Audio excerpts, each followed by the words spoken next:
So mga guys, may papaliwanag ako sa inyo.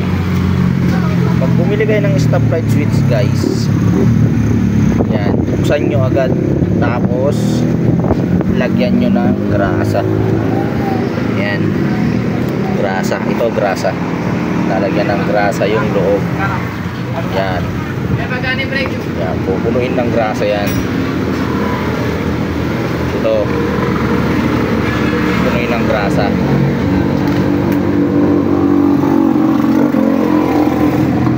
Pupunuin ng grasa yan para malinaw. Kasi pag hindi mo nilagyan ng grasa, pagbago, ganito nangyayari sa kanya. Malabo yung camera. Yan, nasusunog siya, sira. Yan, yan, makita nyo. Pero pag may grasa siya, hindi siya magkakaroon ng ganito, kasi nga meron siyang pangpalamig. Ayan yung grasa, yung grasa, pampalamig.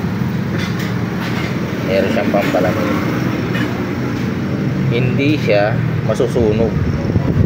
Dito guys, susunog kasi wala siyang grasa.